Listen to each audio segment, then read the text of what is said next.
Dan pada kesempatan ini insya Allah sesuai dengan permintaan panitia kita akan bahas mukjizat Al-Quran. Maka dengan berharap Allah subhanahu wa ta'ala mengikhlaskan dan menjadikan ini sebagai tambahan amal soleh kita insya Allah. Serta menjadi penyebab kita mendapatkan keutamaan majelis ilmu. Serta juga menjadi penyebab pengampunan dosa terhadap kesalahan-kesalahan yang kita lakukan. Karena kita sedang beramal soleh dan Allah mengatakan bahwasanya amal-amal soleh itu akan menghapuskan dosa-dosa.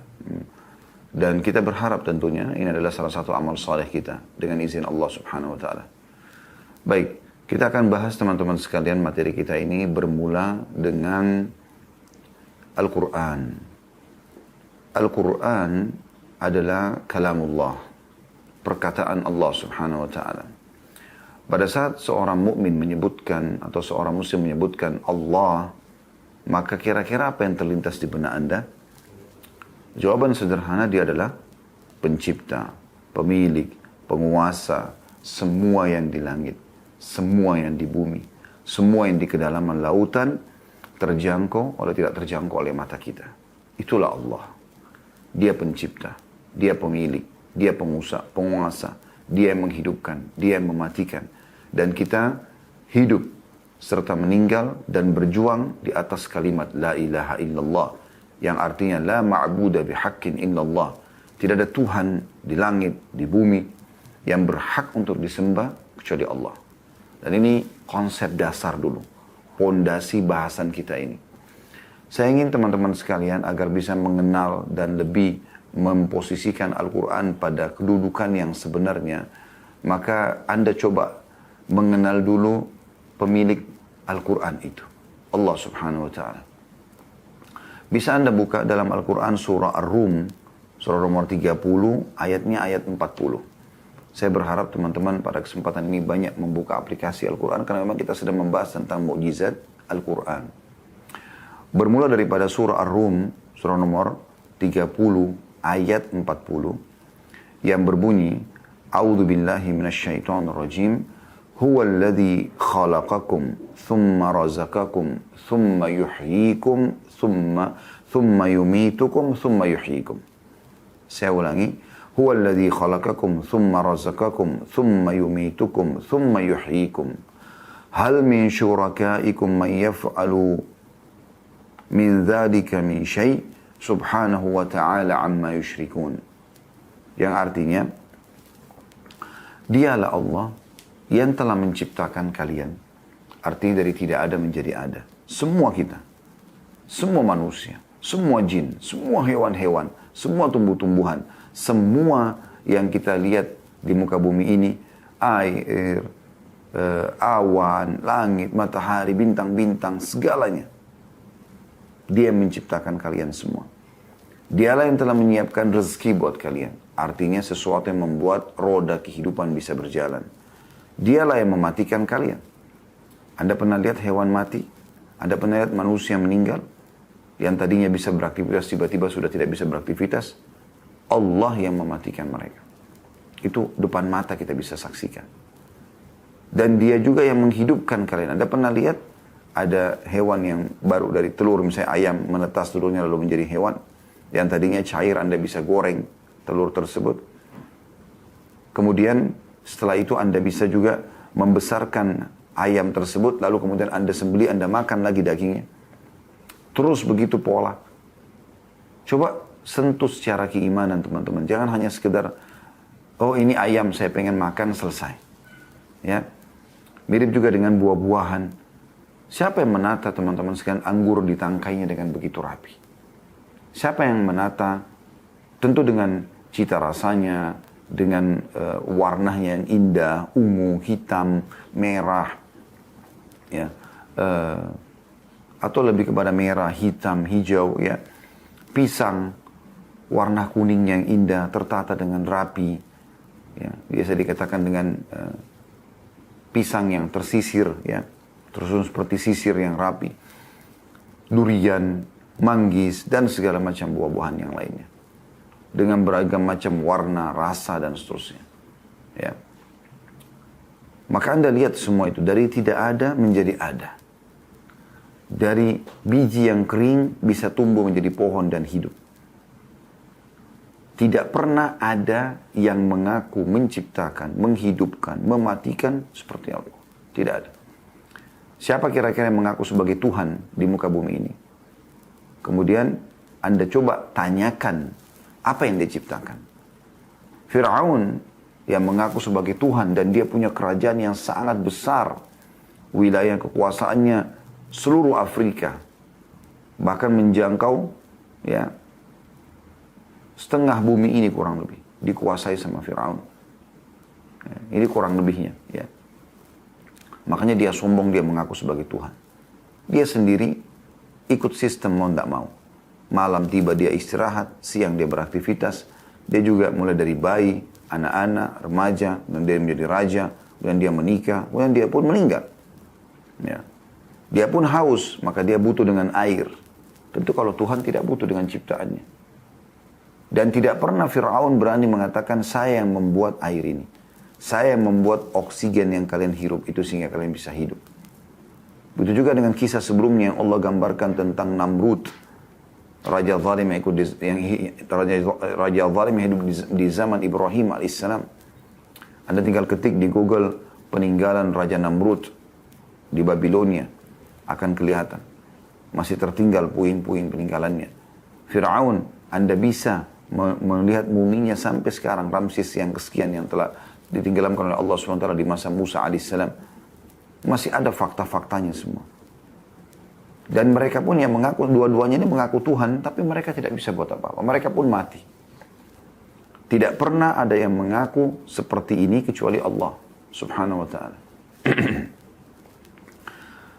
Kata Allah, apakah ada sekutu-sekutu yang kalian sembah selain Allah, atau kalian partnerkan dengan Allah, patung-patung kah, pohon, keramat kah, syaitan, jin kah, yang bisa melakukan itu, sesuatu dari itu, kecil saja.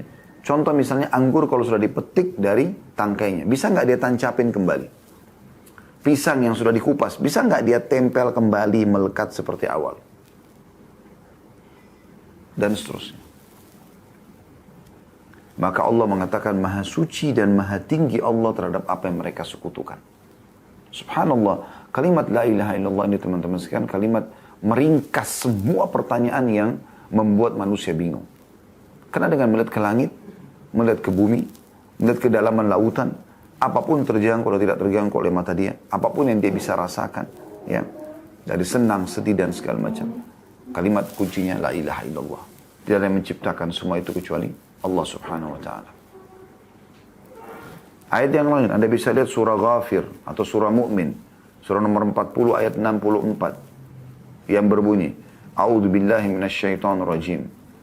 Allahu alladhi ja'ala lakumul arda qararan was samaa'a bina'an wa sawwarakum fa ahsana suwarakum. Wa sawwarakum fa ahsana suwarakum wa razaqakum minat tayyibat.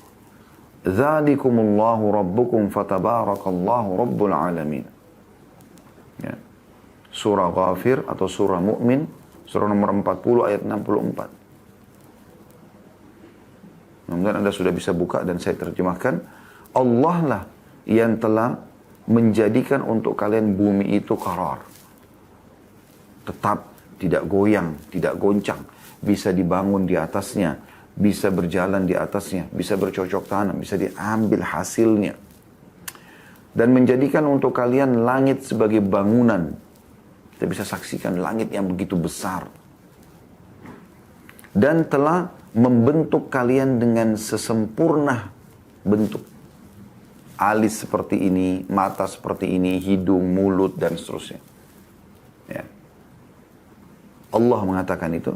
Dan telah memberikan kalian rezeki dari yang baik-baik. Allah membuat hidung kita suka dengan bau wangi. Mata kita melihat dengan warna yang indah, suka melihat warna yang indah. Penataan yang rapi, telinga kita suka mendengarkan suara yang merdu. Yang thayyibat, yang baik-baik. Allah buat itu dan Allah buat kita tidak suka dengan suara yang bising, warna yang gelap, pemandangan yang kotor. Ya. Allah buat semua itu. Lalu Allah mengatakan, Dzalikumullahu rabbukum fatabarakallahu rabbul alamin. Itulah Tuhan kalian Allah, maka maha berkah Allah, Tuhan alam semesta. Allah subhanahu wa ta'ala memperkenalkan semua itu tentang dirinya, ya. Dan Allah membantah teman-teman sekalian semua yang disembah selain Allah. Semua, tidak terkecuali. Batu keramatkah, seperti orang-orang Quraisy menyembah patung-patung. Sekarang orang Hindu, orang Buddha banyak menyembah patung, ya. Sebagian orang-orang Nasrani menyembah patungnya Isa alaihissalam. Ada orang menyembah pohon keramat, ada orang menyembah syaitan. Semua itu kedustaan yang dikarang-karang. Mereka tidak punya apa-apa sama sekali. Mereka juga makhluk Allah. Coba perhatikan baik-baik dalam surah Al-Ankabut. Surah nomor 29 ayat 17. Ya, surah nomor 29 ayat 17. A'udzu billahi minasyaitonir rajim. Innama ta'buduna min dunillahi awthana wa takhluquna ifka. Sesungguhnya yang kalian sembah selain Allah itu adalah berhala-berhala dan kalian menciptakannya dusta. Bohong ini. Dikarang-karang.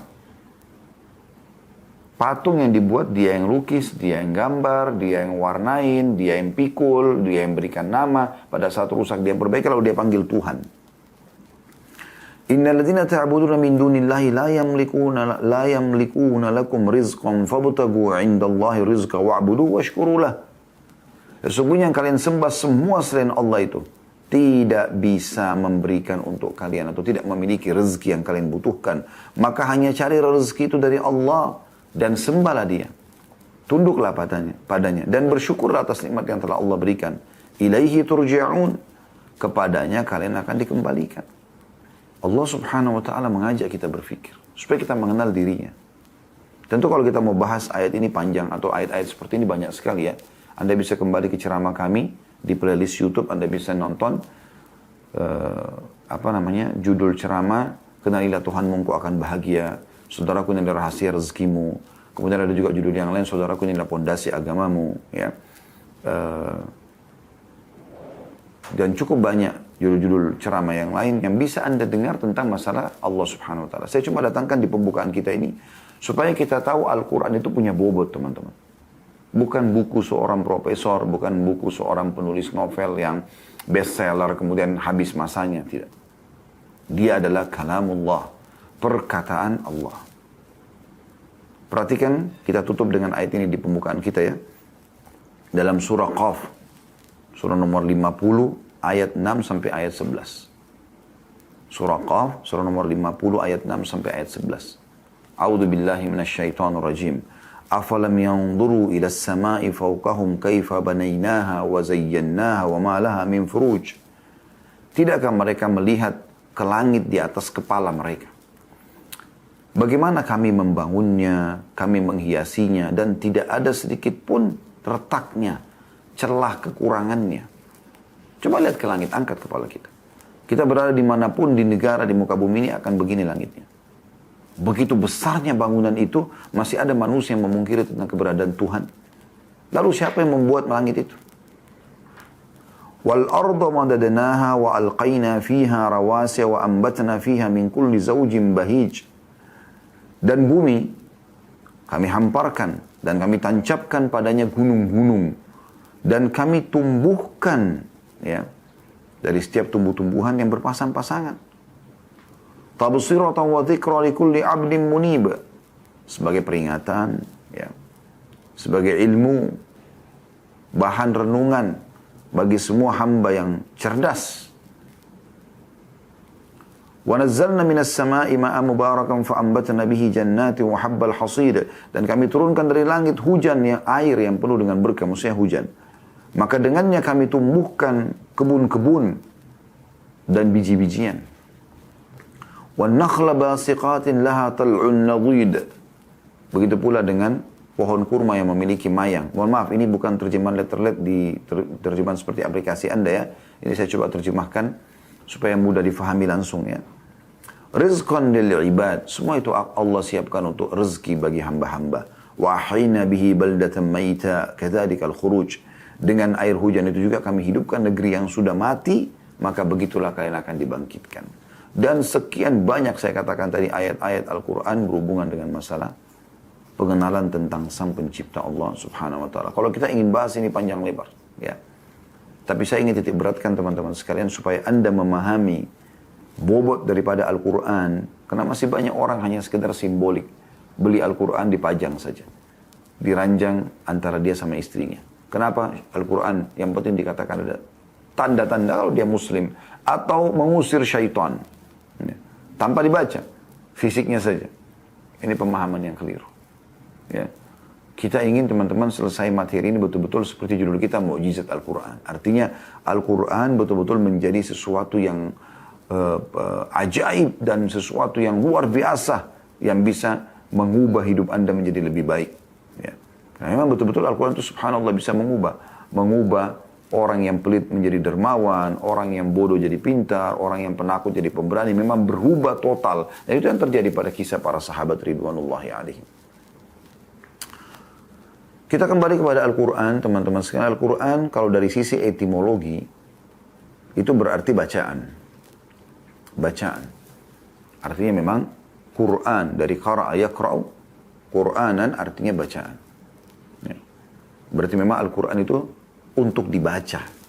Tidak akan bisa Anda dapatkan fungsinya tanpa Anda baca. Baca.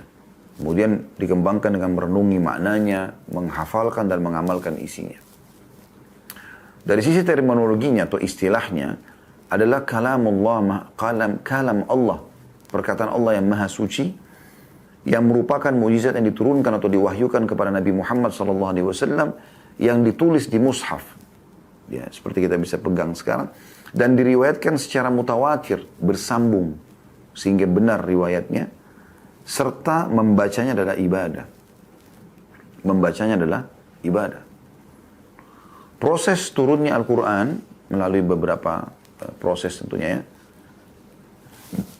Yang pertama, malaikat memasukkan ke dalam hati Nabi Muhammad SAW. Seperti yang Anda bisa lihat dalam surah Asy-Syura, surah nomor 42 ayat 51. Surah nomor 42 ayat 51. A'udzubillahi minasyaitonir rajim. Wa ma kana li basharin ay yukallimahu Allahu illa wahyan aw min wara'i hijabin aw yursila rasulan fayuhiya bi idnihi ma yasha. Innahu aliyyun hakim. Dan tidak mungkin bagi seseorang manusia pun bahwa Allah akan berkata-kata dengannya kecuali dengan perantara wahyu, atau di belakang tabir, atau dengan mengutus seorang utusan atau malaikat, lalu diwahyukan kepadanya dengan seizin Allah. Apa yang dia atau Allah kehendaki. Sesungguhnya dia maha tinggi lagi maha bijaksana. Itu ayat 51. Ayat 52-nya, وَكَذَلِكَ أَوْحَيْنَا إِلَيْكَ رُوحًا مِّنْ أَمْرِنَا مَا كُنْتَ تَدْرِي مَا الْكِتَابُ وَلَا الْإِيمَانُ وَلَكِنْ جَعَلْنَاهُ نُورًا نَهْدِي بِهِ مَنْ نَشَاءُ مِنْ عِبَادِنَا وَإِنَّكَ لَتَهْدِي إِلَى صِرَاطٍ مُسْتَقِيمٍ. Dan demikianlah kami wahyukan kepadamu wahyu atau Al-Quran, wahai Muhammad, dengan perintah kami. Sebelum Al-Quran itu, kamu tidak mengetahui apa itu Alkitab atau Al-Quran. Dan tidak pula mengetahui apa itu iman. Tapi kami menjadikan Al-Quran itu sebagai cahaya yang kami tunjuki dengan siapa yang kami kehendaki di antara hamba-hamba kami. Dan sesungguhnya kamu benar-benar memberi petunjuk kepada jalan yang lurus. Jadi kita baca 3 ayat ya, 51 sampai 53. Jadi ini akhir ayat surah Asy-Syura karena dia 53 ayat. Ayat 51 sampai 53. Allah mengatakan ayat terakhirnya 53-nya, Siratillahi alladhi lahu ma fis samawati wa ma fil ard, ala ilallahi tasirul umur. Yaitu jalan Allah yang kepunyaannya lah, N-nya besar kata ganti Allah, segala apa yang di langit dan apa yang ada di bumi, ingatlah bahwa kepada Allah lah kembali semua urusan. Nah, jadi di sini kita bisa lihat bagaimana Allah Subhanahu wa taala memastikan kalau Al-Quran itu diturunkan kepada Nabi Muhammad SAW dengan mengutus malaikat. Ya, sebagaimana dijelaskan tadi. Ya. Kemudian, ya cara yang kedua, malaikat menjelma jadi manusia dan menyampaikan dalam bentuk kata-kata kepada Nabi Muhammad SAW. Ini cukup banyak kasusnya. Cukup banyak kasusnya. Bagaimana pada saat Jibril alaihissalam datang kemudian mengajarkan Al-Quran kepada Nabi Muhammad SAW. Disebutkan dalam beberapa riwayat sahih, riwayat Bukhari. Kalau di bulan Ramadan Nabi SAW belajar Al-Quran dari Jibril. Yang ketiga, malaikat datang dalam rupa aslinya dan menyampaikan wahyu. Ya. Seperti kasus Jibril datang dalam bentuk rupa asli malaikat yang memiliki 600 ekor sayap. Allah ceritakan dalam surah An-Najm. Surah nomor 53 ayat 13 sampai ayat 14. Ya. Saya ulangi dari awal saya. Ayat 1 sampai ayat 13 atau 14-nya ya. A'udzu billahi minasyaitonir surah An-Najm surah nomor 53 wan najmi idza hawa. Demi bintang ketika terbenam. Maksudnya pada saat hilang dia tidak kelihatan karena terangnya matahari ya. Bagaimana itu merupakan tanda-tanda kebesaran Allah. Ma dhalla sahibukum wa ma ghawa. Kawan kalian Muhammad ini tidak sesat dan tidak pula keliru. Karena orang-orang Mekah mengatakan ini orang ngarang-ngarang, ini sihir, ini cerita dongeng. Maka Allah membantai itu. Di ayat 3-nya wa ma yantiqu 'anil hawa. Wa ma yantiqu 'anil hawa, dan dia tidak dan tiada yang diucapkan itu, maksudnya Al-Qur'an, menurut kemauan hawa nafsunya. Ayat 3, ayat 4-nya in huwa illa wahyun yuha. Sesungguhnya ucapan itu tidak lain hanyalah wahyu yang diwahyukan kepadanya. Ya. Jadi Allah berikan kepada dia. 'Allamahu syadidul quwa, yang diajarkan kepadanya oleh Jibril yang sangat kuat. Ya. Jadi sini sekaligus memberikan gambaran bagaimana malaikat Jibril memasukkan ke dalam hati Nabi Muhammad SAW. Jibril menjelma jadi manusia, ya. Kemudian mengajarkan kepada Nabi Muhammad SAW. Kemudian malaikat berubah datang dalam bentuk rupa aslinya. Ini semua sebenarnya ada gambaran dalam surah An-Najm ini. Tapi kita sedang titik beratkan poin nomor 3, malaikat datang dalam rupa aslinya. Lalu dikatakan allamahu syadidul quwa, yang diajarkan kepadanya oleh Jibril yang sangat kuat. Itu ayat 5. Ayat 6-nya dzu mirratin fastawa, yang mempunyai akal yang cerdas. Ya. Dan Jibril itu menampakkan diri dengan rupa yang asli. Rupa asli malaikat. Ayat 7-nya wahuwa bil ufuqil a'la, sedang dia berada di ufuk yang tinggi. Maksudnya di langit. Nampak oleh Nabi SAW tapi sangat besar gitu. Ayat 8-nya thumma dana fatadalla, kemudian dia mendekat kepada Muhammad lalu bertambah dekat lagi. Ayat 9-nya fakana qaba qausaini aw adna, maka jadilah dia dekat pada Muhammad sejarak 2 ujung busur panah atau lebih dekat lagi. Ayat 10-nya fa'auha ila abdihi ma auha, lalu dia Jibril menyampaikan kepada hamba Allah Muhammad sallallahu alaihi wasallam apa yang telah Allah wahyukan. Ayat 11-nya maka dzabal fuadu ma ra'a, hatinya tidak mendustakan apa yang telah dilihatnya. Maksudnya Nabi Muhammad SAW betul-betul nyata menyaksikan malaikat. Kalau kita masih ditutup mata kita akan lihat malaikat pertama kali nanti pada saat meninggal dunia, ya. Ruh dicabut, kita melihat malaikat rahmah kalau orang beriman, malaikat penyiksa kalau orang kafir, wa na'udzubillah. Ini sudah saya ceritakan panjang lebar di masalah kematian tentunya. Jadi Nabi Muhammad SAW membenarkan apa yang dilihat itu dan nyata. Ayat 11, ayat 12-nya afatumarunahu ala ma yara, apakah kalian wahai kaum musyrik Mekah hendak membantahnya tentang apa yang telah dilihatnya. Ayat 13-nya walaqad ra'ahu nazlatan ukhra, dan pastikan bahwasanya sesungguhnya Muhammad telah melihat Jibril dalam rupa asli pada waktu yang lain lagi. Ayat 14-nya inda sidratil muntaha, di sidratil muntaha, ini pada saat kejadian Isra dan Mi'raj yang kedua kali Nabi Muhammad SAW menyaksikan Jibril dalam bentuk asli. Kalau Anda bertanya, lalu kapan yang pertama Ustaz? Pada saat menerima wahyu Iqra bismi rabbikal ladzi khalaq di Gua Hira, Jibril datang dalam rupa manusia, ya. Dalam hadits Bukhari dijelaskan, kemudian menyampaikan wahyu Iqra bismi rabbikal ladzi khalaq, khalaqal insana min 'alaq, sampai 5 ayat kurang lebih, ya. Iqra rabbukal akram alladzi 'allama bil kalam 'allamal insana ma lam ya'lam. Ya, itu turun di Gua Hira. Karena Nabi Muhammad SAW ketakutan pada saat itu. Karena tengah malam dan ada orang datang tidak dikenal tiba-tiba memeluk beliau lalu menyuruh membaca ini. Sudah saya panjang lebar sampaikan dalam kajian Sirah Nabawi tentang prosesi itu ya. Tapi yang jelas teman-teman sekalian, Nabi Muhammad SAW lari turun dari Gunung Hira.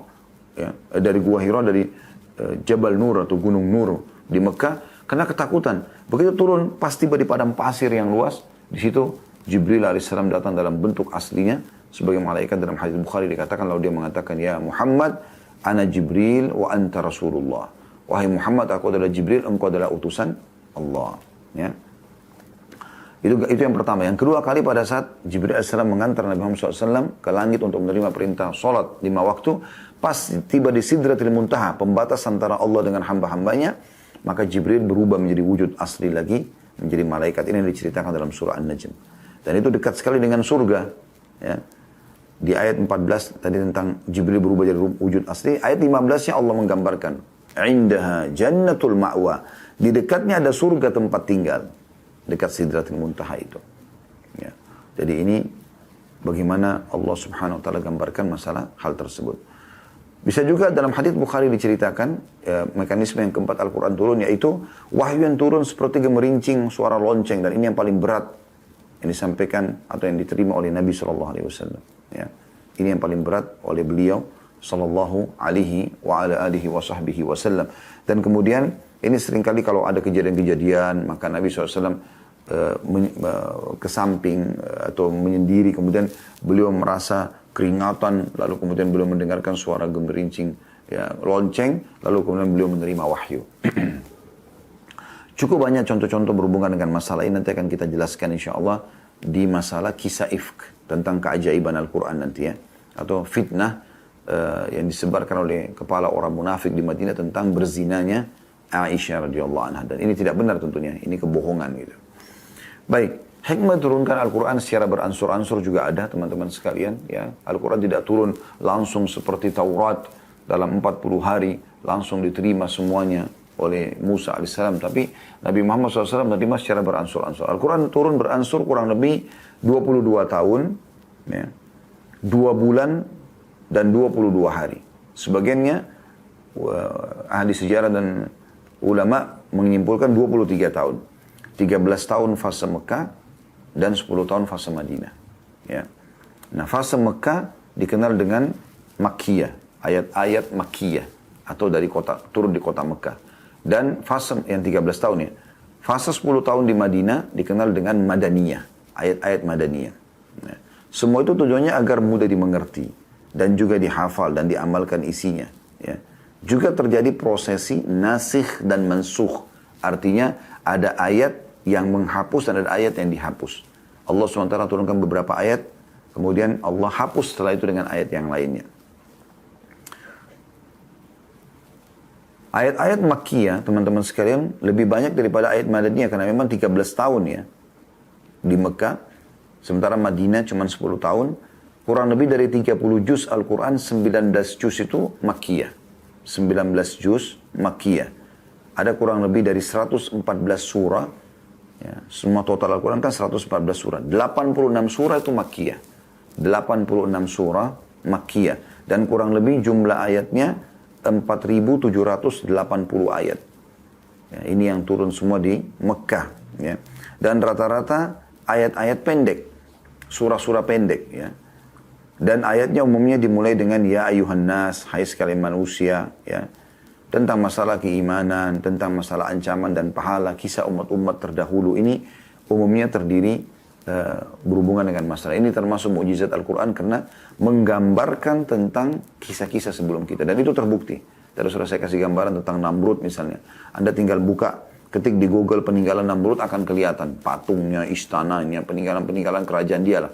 Supaya menjadi pelajaran bagi manusia. Allah bisa saja memusnahkan, tapi Allah membuat itu kekal supaya kita bisa ya, atau Allah jaga supaya kita bisa mengambil pelajaran dari situ. Begitu juga tadi Fir'aun.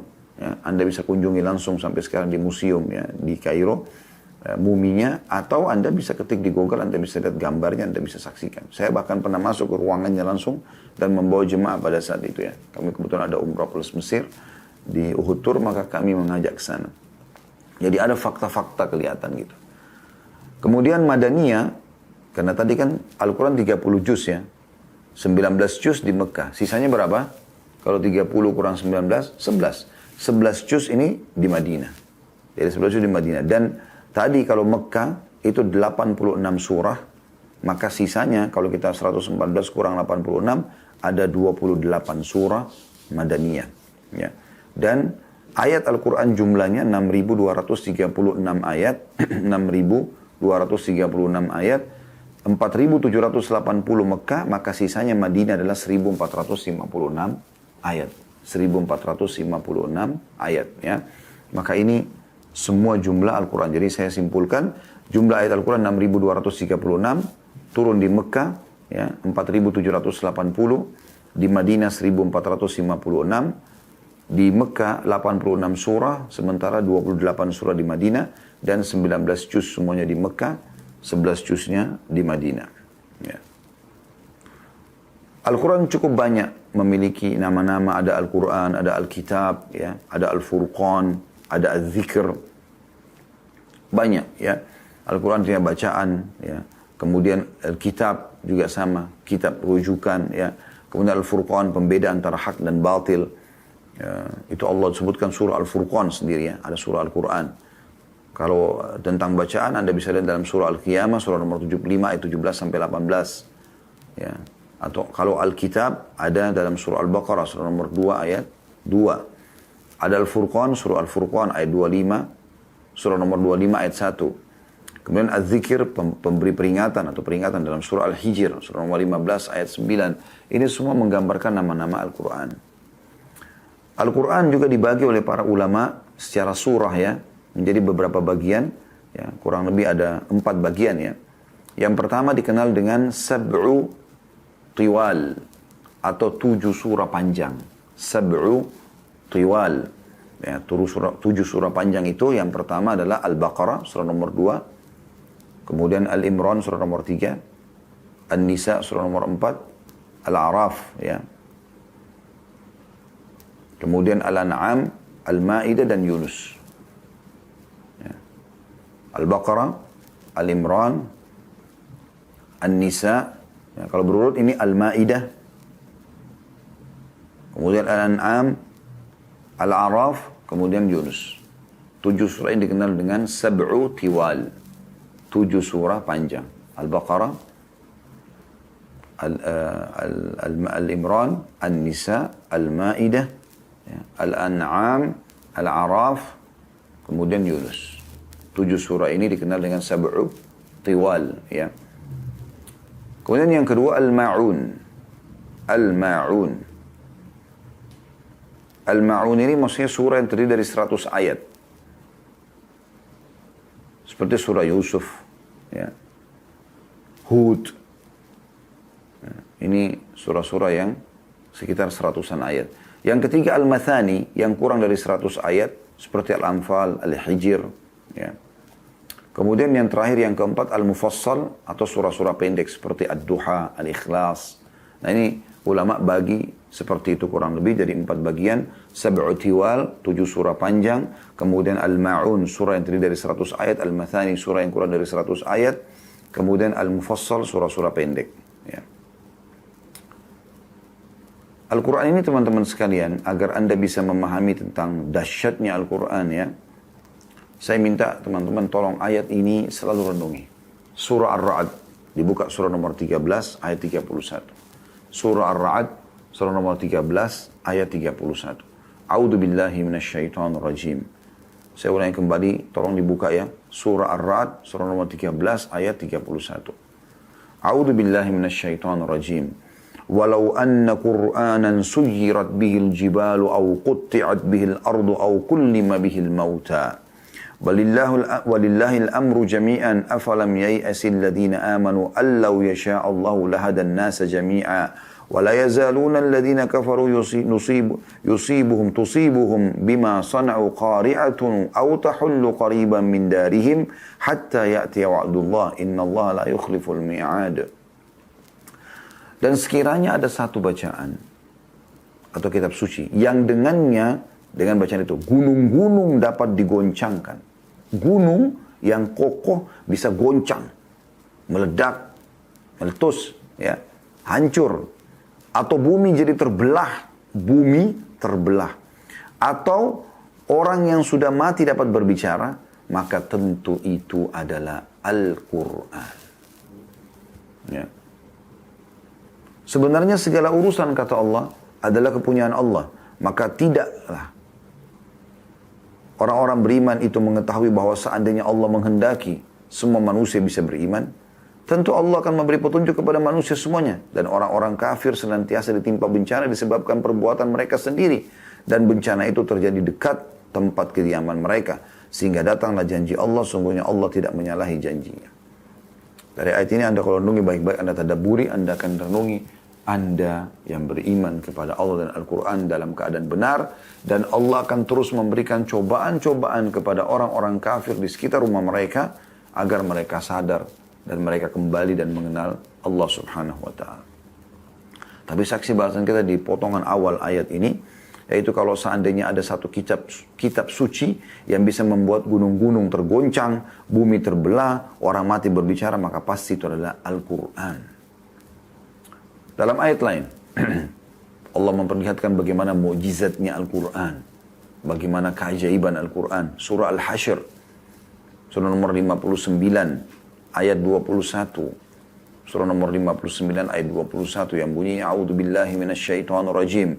Lau anzalna hadzal Qur'ana 'ala jabalin la ra'aitahu khashi'an mutasaddian min khasyatillah wa tilkal amthalu nadribuha lin-nasi la'allahum yatafakkarun. Kalau sekiranya kami turunkan Al-Quran itu kepada sebuah gunung yang manusia lihat bisa dengan mata kepala, cari gunung yang terbesar di muka bumi dan Anda lihat bagaimana besarnya. Di Indonesia cukup banyak Allah perlihatkan tanda-tanda kebesaran gunung ini. Kalau seandainya kami turunkan Al-Quran pada gunung, pasti kamu akan melihatnya tunduk terpecah belah disebabkan ketakutannya kepada Allah. Karena mereka tahu itu adalah kalamullah. Dan perumpamaan-perumpamaan ini, atau perumpamaan-perumpamaan itu kami buat untuk manusia agar mereka berfikir. Al-Quran ini teman-teman sekalian bukan main-main. Kitab yang turun dari langit, dari sang pencipta Allah. Renungi ayat-ayat ini. Surah An-Naml, surah nomor 27 ayat 6. Setelah mendengarkan bagaimana dahsyatnya gunung bisa hancur, bumi bisa terbelah, orang mati bisa berbicara dengan Al-Quran. Ya. Dalam surah An-Naml Allah menggambarkan kalau memang betul ini turun dari sang pencipta Allah. Dan makhluk Allah tahu tentang masalah itu. Air, api, semua tumbuh-tumbuhan, hewan tahu Al-Quran itu. Ya. Sebagian besar manusia. Yang kufur sebagian kecil. Sebagian kecil dari manusia. Yang tidak mau baca Quran, yang tidak mau beriman kepadanya. Ya. Dalam surah An-Naml, surah nomor 27 ayat 6, Allah berfirman, A'udzu billahi minasyaitonir rajim, wa innaka latulaqqal Qur'ana min ladun hakimin alim. Sesungguhnya kau benar-benar diberi Al-Quran dari sisi Allah yang maha bijaksana lagi maha mengetahui. Sesungguhnya kamu, hai Muhammad, benar-benar diberi Al-Quran dari sisi Allah. Langsung dari Allah. Dalam surah Al-Insan, surah nomor 76, yang berbicara tentang kita, tentang manusia, Al-Insan, ayat 23 Allah mengatakan, A'udzu billahi minasyaitonir rajim, inna nahnu nazzalna 'alaikal Qur'ana tanzila. Sesungguhnya kami benar-benar telah menurunkan Al-Quran kepada Muhammad dengan beransur-ansur. Lalu Allah memastikan siapa yang belajar Al-Quran, Allah akan mudahkan dia untuk bisa belajar, Allah akan mudahkan dia untuk bisa membacanya, menghafalnya, memahami maknanya, menerapkan dalam hidupnya. Sebagaimana Allah jelaskan dalam surah Ar-Rahman, surah nomor 55 ayat 1 sampai ayat 2. A'udzu billahi minasyaitonir rajim. Ar-Rahman 'allamal Qur'an. Tuhan yang Maha Pemurah yang telah mengajarkan Al-Quran. Al-Quran ini juga Allah bantah kalau ada yang mengatakan ada tambahan ayatnya, ada sebagiannya, atau bahkan semuanya dari selain Allah. Allah sebutkan dalam surah Yunus, salah dari 7 surah yang panjang tadi ya. Surah nomor 10 ayat 37. A'udzu billahi minasyaitonir rajim. Ma kana hadzal Qur'anu an yuftara min dunillahi walakin tasdiqal ladzi baina yadayhi wa tafsilal kitabi la raiba fihi min rabbil alamin. Tidak mungkin Al-Quran ini dibuat oleh selain Allah. Akan tapi Al-Quran itu membenarkan kitab-kitab yang sebelumnya, ada Taurat, ada Injil, ada Zabur, dan menjelaskan hukum-hukum yang telah ditetapkannya, ya. Maksudnya adalah Al-Quran menjelaskan secara rinci hukum-hukum yang telah disampaikan dalam Al-Quran itu sendiri.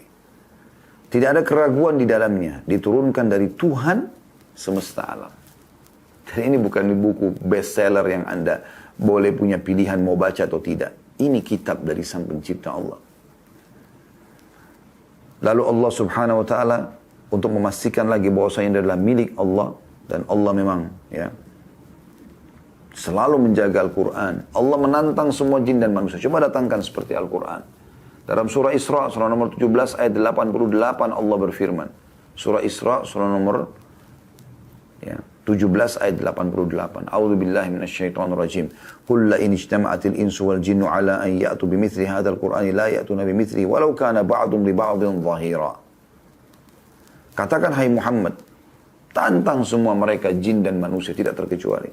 Sesungguhnya jika manusia dan jin berkumpul untuk membuat yang serupa dengan Al-Quran ini, maka mereka tidak akan dapat membuat yang serupa dengannya sekalipun sebagian mereka menjadi pembantu sebagian yang lainnya. Dan ini ayat sudah turun dari 1400 tahun yang lalu. Belum pernah ada yang bisa dan tidak akan pernah ada yang bisa untuk mendatangkan seperti Al-Quran. Keajaiban yang luar biasa. Oleh karena itu teman-teman, hidup bersama Al-Quran. Jadilah orang-orang yang menguasai, yang menjadikan Al-Quran sebagai pegangan hidupnya, pedoman hidupnya.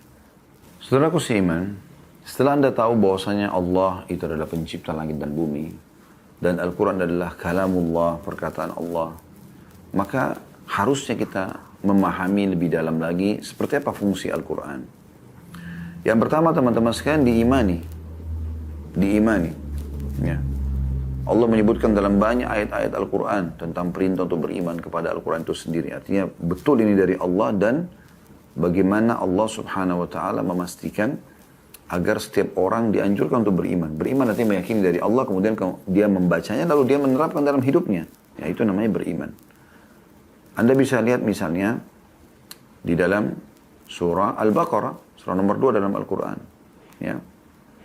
Kita bisa lihat surah Al-Baqarah ayat 1, ayat 2. Ya. Allah mengatakan alif lam mim. Alif lam mim ini adalah huruf-huruf pertama dalam Al-Quran yang Allah lebih tahu maknanya. Lalu Allah mengatakan dzalikal kitabu la raiba fihi hudan lil muttaqin. Itulah Al-Quran atau Al-Kitab, tidak ada keraguan padanya. Semuanya mukjizat. Dari awal ayat, dari satu potongan hurufnya sampai akhir hurufnya. Semua informasinya akurat. Tidak ada keraguan padanya. Untuk apa? Petunjuk bagi mereka yang bertakwa. Mereka yang mau mengenal Tuhannya, patuh pada Tuhannya, maka mereka dapat jadikan Quran sebagai petunjuk. Siapa mereka yang bertakwa? Allah sebutkan ciri-cirinya di ayat 3-nya. Alladzina yu'minuna bil ghaibi wa yuqimuna as-salata wa mimma razaqnahum yunfiqun. Yaitu mereka yang beriman kepada yang gaib. Allah, malaikat, surga dan neraka, kehidupan alam barzah. Mendirikan salat, menafkahkan sebagian rezeki yang kami anugerahkan kepada mereka. Ayat 4-nya, walladzina yu'minuna bima unzila ilaika wa ma unzila min qablika wa bil akhirati hum yuqinun. Dan mereka yang beriman kepada kitab Al-Quran yang telah diturunkan kepadamu dan kitab-kitab yang diturunkan sebelumnya. Taurat, Zabur, Injil. Serta mereka yakin akan kehidupan akhirat. Di ayat 5-nya Allah mengatakan ulaika ala hudan min rabbihim wa ulaika humul muflihun. Mereka adalah orang-orang yang mendapatkan petunjuk dari Tuhan mereka dan mereka adalah orang-orang yang beruntung. Tapi ini sangat kuat hubungannya, relevansinya dengan ayat 2-nya dzalikal kitabu la raiba fi hudan lil muttaqin. Itu adalah kitab Al-Quran yang tidak ada keraguan dalamnya dan petunjuk bagi orang-orang yang bertakwa. Gitu ya. Jadi Allah jelaskan itu. Kemudian juga dalam surah Imran, surah nomor 3 ayat 3. Surah setelahnya. Ini tentu banyak ya, tapi saya akan ambil pilih-pilih saja. Ya. Yang berbunyi, A'udzubillahi minasyaitonir nazzala 'alaikal kitaba bil haqqi musaddiqan lima baina yadayhi wa anzala at-taurata wal injil. Dia telah menurunkan Alkitab Al-Quran kepadamu dengan sebenarnya. Membenarkan kitab yang telah diturunkan sebelumnya dan menurunkan juga Taurat dan Injil. Jadi Allah memastikan memang Al-Quran ini turun dengan benar dari Allah SWT untuk diimani tentang. Ya. Dan cukup banyak tentunya ayat-ayat Al-Quran ya. Di antaranya Anda bisa lihat juga surah Yunus, surah nomor 10. Ya. Ayat 1-nya, A'udzubillahi minasyaitonir rajim, alif lam ra tilka ayatul kitabil hakim. Alif lam ra inilah ayat Al-Quran yang mengandung hikmah. Yang mengandung hikmah. Ya. Jadi kita harus imani tentang keberadaan. Dan cukup banyak. Ada surah Ibrahim, surah nomor 14 ayat 1. Ada Al-Kahfi 18, surah nomor 18 ayat 1. Ada Toha, surah nomor 20 ayat 1 sampai ayat 6. Ada surah An-Nur, surah nomor 24 ayat 1. Al-Furqan ayat 25 ayat 1. Surah nomor 25 ayat 1. Ini semuanya ada. Tapi tidak mungkin kita bahas semua karena melihat waktu ya. Fungsi yang kedua, selain yang pertama diimani, yang kedua adalah membaca dan tadabbur. Baca. Dan Al-Quran memiliki 4 hak dari kita. Yaitu membacanya walaupun kita tidak mengerti maknanya. Lalu mengkhatam dan berurut dari surah Al-Fatihah, Al-Baqarah, Al-Imran, An-Nisa, terus ya sampai selesai An-Nas. Kemudian yang kedua tadabbur. Tadabbur itu tidak harus berurut, kita pilih 10 ayat per hari lalu kita renungi maknanya. Ya. Anda bisa gabungkan antara membaca Al-Quran setiap harinya sampai Anda mengkhatam, Anda ulangi dan Anda renungi lagi maknanya, itu juga bagus. Ya. Kemudian yang ketiga, menghafal. Ini juga sama, tidak harus berurut dari awal Al-Fatih, Al-Baqarah, Al-Imran sampai An-Nas, tapi boleh Anda pilih surah yang Anda suka dan Anda boleh mulai berapa ayat pun Anda inginkan. Para sahabat tidak melewatkan setiap hari 10 ayat. Yang terakhir, yang keempat, mengamalkan isinya. Ya. Nah, kalau dalam membaca, ini banyak sekali perintah Al-Quran. Ya. Jadi tidak boleh kita pajang-pajang saja. Cuma tahu ini Al-Quran. Ada orang beli Al-Quran dari awal beli karena tertarik sama covernya sampai Quran itu, sampai dia meninggal, cucunya cuma mengenang, oh ini Qurannya nenek saya atau kakek saya dulu. Nggak dibaca. Nggak ada gunanya. Kalau Anda fikir fisik Al-Quran bisa mengusir syaitan, ini pemahaman yang perlu diluruskan. Ya. Anda kalau tidak bisa tidur malam hari, coba ambil mushaf Al-Quran lalu baca, Anda bisa mengantuk. Ada syaitan yang godaan dari situ. Ya. Dia akan berfungsi kalau Anda baca. Anda amalkan. Jadi bukan cuma dipajang. Gitu. Allah memerintahkan untuk membaca dan tadabbur ini atau merenungi makna-maknanya dalam surah Shad, surah nomor 38 ayat 29. A'udzu billahi minasyaitonir rajim. Kitabun anzalnahu ilaika mubarakun liyadabbaru ayati wa liyadhakkaru ulul albab. Surah Shad, surah nomor 38 ayat 29. Inilah sebuah kitab Al-Quran yang kami turunkan dari Allah, pencipta langit dan bumi, kepadamu, hai Muhammad, dengan penuh berkah. Berkah. Mencukupi. Supaya mereka memperhatikan ayat-ayatnya. Renungi. Dan supaya mereka mendapatkan pelajaran. Mendapat pelajaran. Ya, bagi orang-orang yang mau berfikir. Dalam surah An-Nisa, surah nomor 4 ayat 82, Allah juga berfirman, A'udzu billahi minasyaitonir rajim, afala yatadabbaruna al-Qur'ana walau kana min indi ghairillahi lawajadu fihi ikhtilafan katsira. Maka apakah mereka tidak memperhatikan Al-Qur'an itu? Membaca, merenungi maknanya. Kalau kiranya Al-Qur'an itu bukan dari sisi Allah, tentulah mereka mendapatkan pertentangan yang sangat banyak di dalamnya.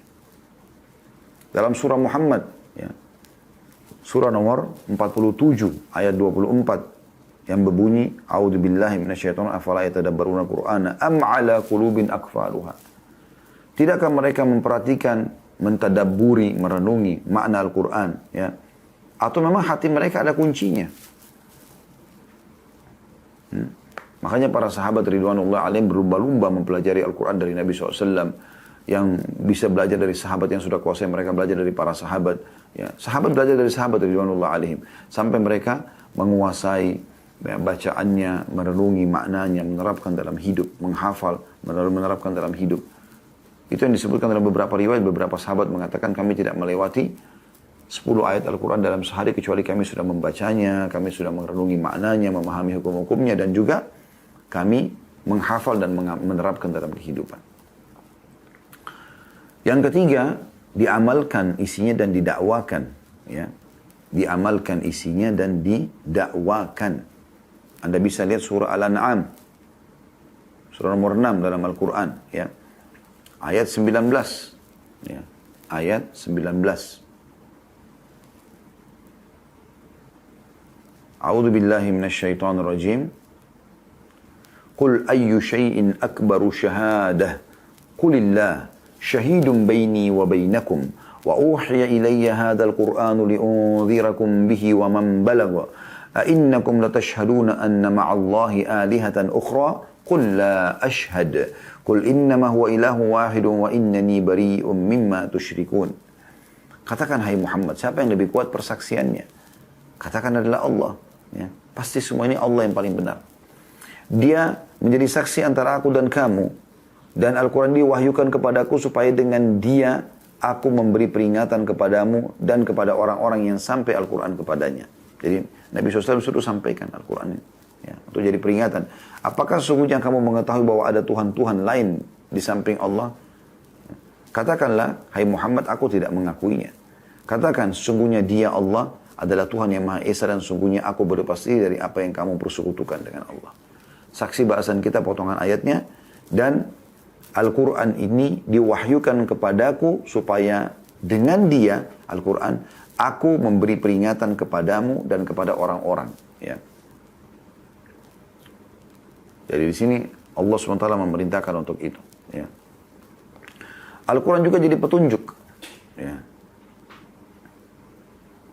Sebagaimana Allah sebutkan dalam surah Al-Baqarah surah nomor 2 ayat 185.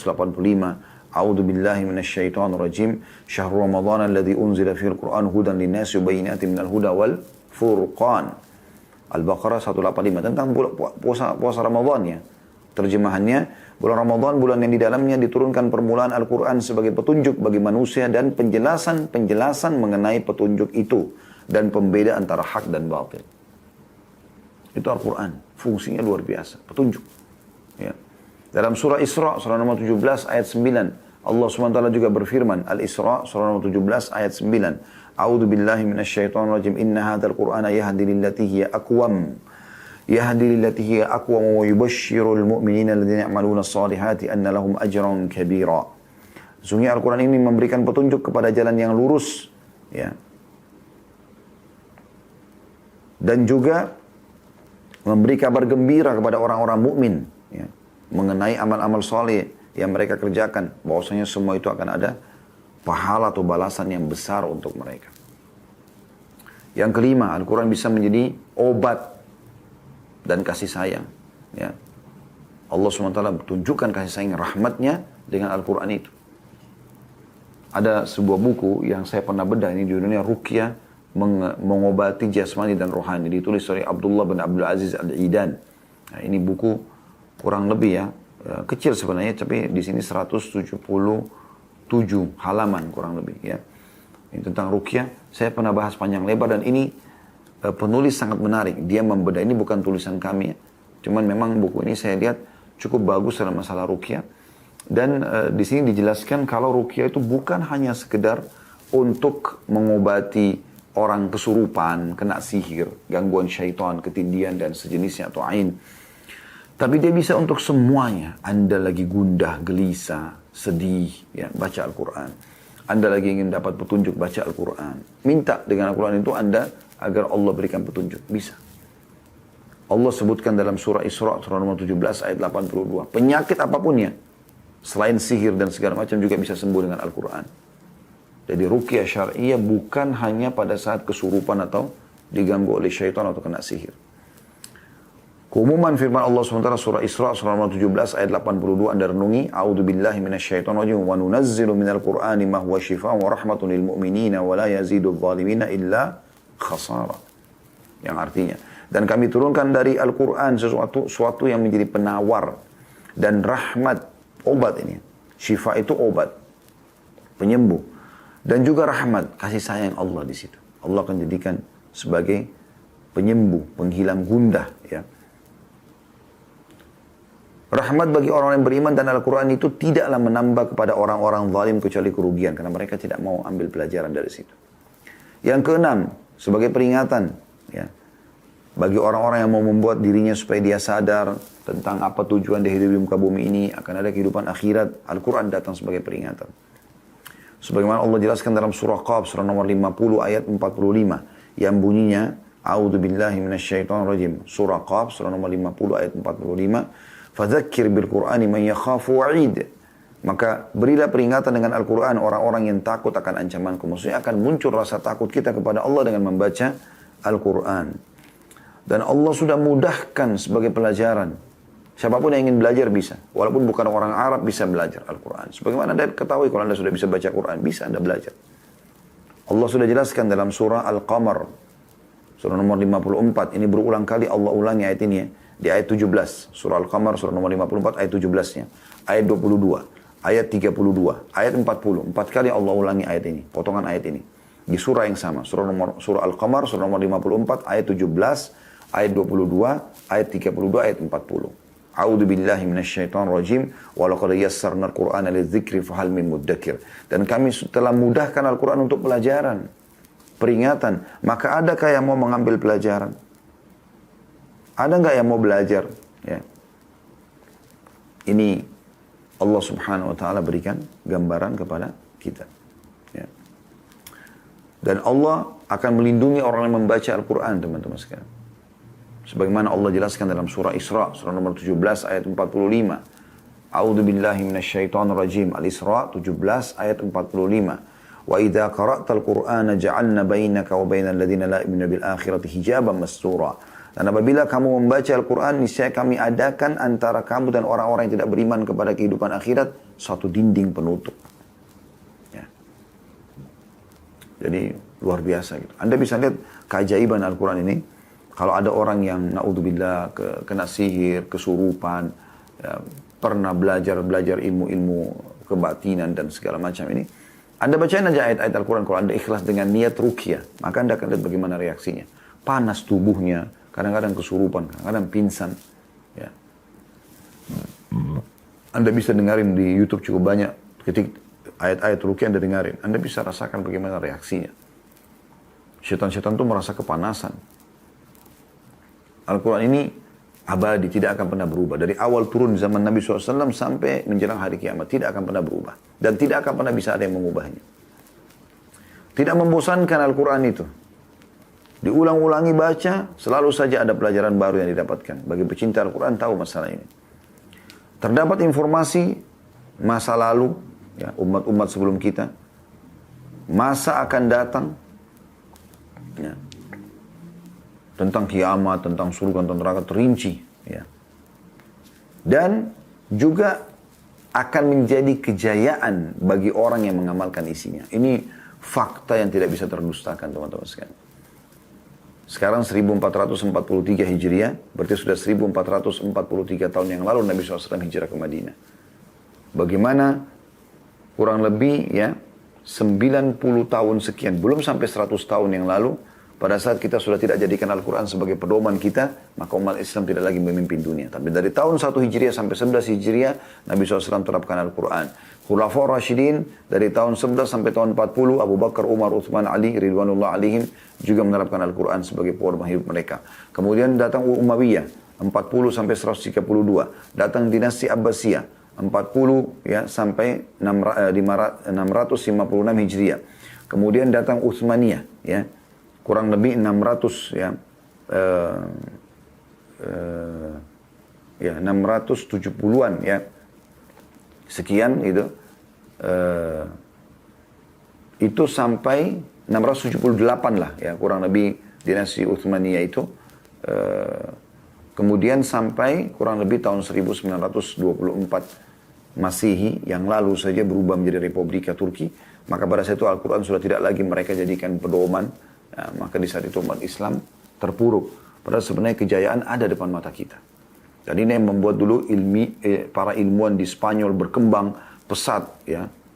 Seperti munculnya Abbas bin Ahnas, seorang yang menemukan teori penerbangan awal yang dikembangkan tulisan dan teori beliau oleh dua orang adik kakak dari Inggris, sehingga mereka yang terkenal sebagai pembuat pesawat terbang.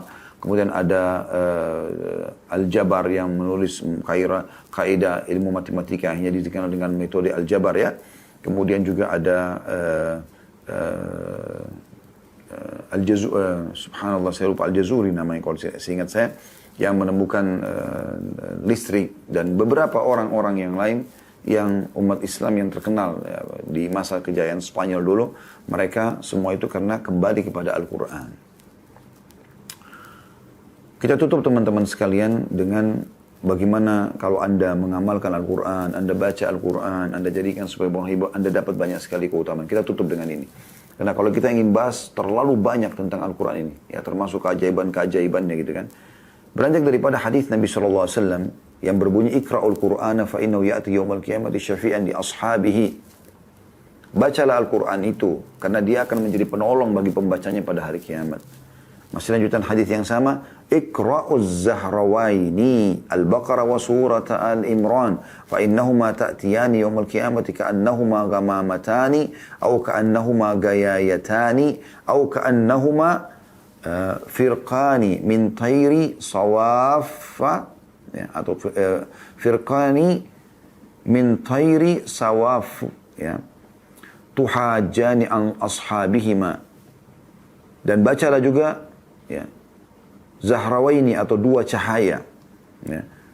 Al-Baqarah dan Imran. Ya. Karena keduanya akan datang pada hari kiamat ya, seperti dua awan atau seperti dua cahaya sinar matahari dan ya, atau dua cahaya sinar matahari atau seperti dua ekor burung yang membentangkan sayapnya bersambung satu sama yang lain. Keduanya akan membela bagi yang rajin membaca dua surat tersebut. Lalu kata Nabi SAW, Iqra'u surat al-Baqarah, fa inna akhdaha barakah, wa tarkaha hasrah, wa la yatastati'uha al-batala. Dan fokus baca Al-Baqarah, selalu ulang-ulangin. Karena surah Al-Baqarah itu membacanya adalah, serta menghafalnya, mengamalkan keberkahan. Dan meninggalkannya adalah satu penyesalan. Para tukang sihir tidak akan mampu mengalahkannya. Ya, hadis ini riwayat Imam Muslim. Kemudian Nabi SAW memuji orang yang membaca Al-Quran dalam sabda beliau. Tentu tadi hadis sahih itu ya. Ini hadis Bukhari sekarang. Kata Nabi SAW, Al-mu'minu alladhi yaqra'u al-Qur'ana wa ya'malu bihi kal-utrujjah. Permisalan yang orang yang membaca Al-Quran dan mengamalkan adalah sebagaikan buah utrujjah. Rasa dan baunya enak. Anda bisa ketik di Google ya, utrujjah. Keluar. Kalau saya lihat sih bentuknya ini seperti pir ya, buah pir gitu.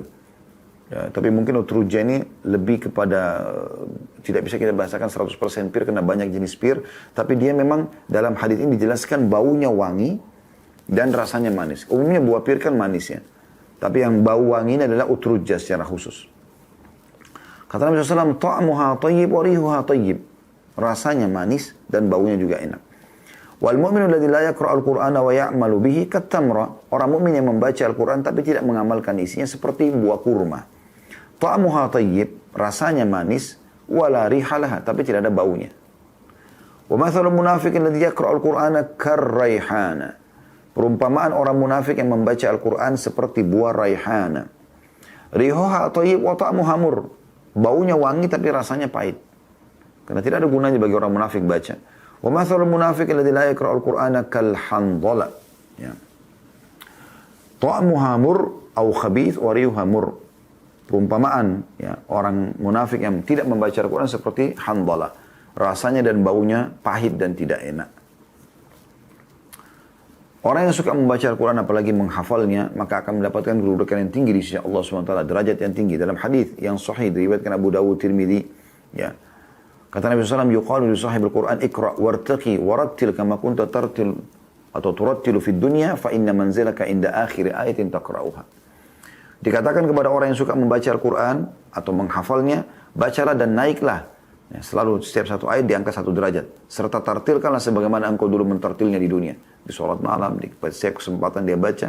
Karena kedudukanmu adalah akhir ayat yang engkau baca. Maksudnya nanti pada saat dia baca, terus Allah angkat satu ayat satu derajat. Sampai nanti dia sampai derajat tertinggi di surga, baru Allah mengatakan, berhentilah kedudukanmu di akhir ayat yang kau baca. Ini luar biasa gitu. Ya, ini kedudukan yang luar biasa. Dan sekian banyak kalau kita mau bahas tentang keutamaan daripada Al-Quran. Semoga ini bisa mewakili tentunya teman-teman sekalian.